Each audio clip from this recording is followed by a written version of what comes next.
Hello, good day to all of you. आज हम प्रश्नावली 1.4 के तीसरे प्रश्न को हल करेंगे, जो कुछ इस तरह से है।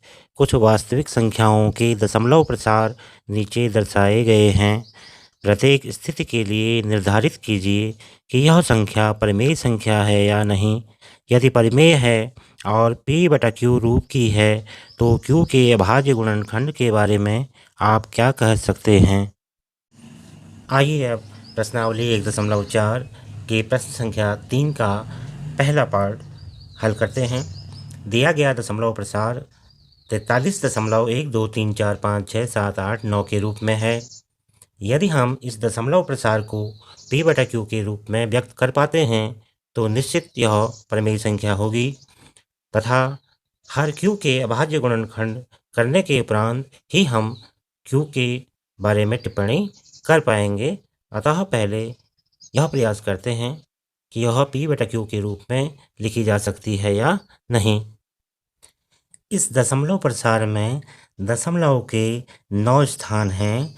यदि हम इस दशमलव प्रसार को 1 के पीछे 9 शून्य से गुणा व भाग कर दें, तो यह इस तरह से हो जाता है। अब यहाँ गुणा और भाग करने पर अंश दशमलव मुक्त हो गया है और इसे हम इस तरह से लिख सकते हैं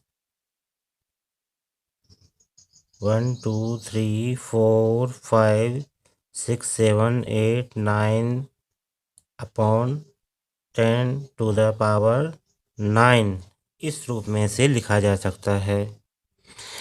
यहाँ दशमलव प्रसार p/q रूप में आ चुका है, अतः यह संख्या परिमेय संख्या होगी। अब हमने इसके हर q यानी 10 की 9 घात के बारे में अपनी टिप्पणी देनी है।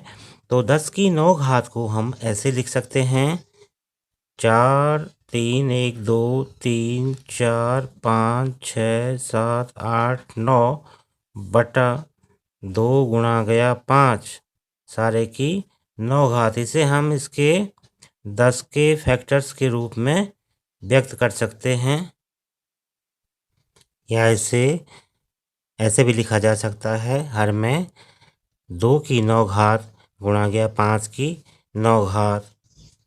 यहाँ हमारा उत्तर इस तरह से होगा कि दी गई संख्या परिमेय है और हर q के अभाज्य गुणनखंड 2 की घात m गुणा गया 5 की घात m के रूप में है।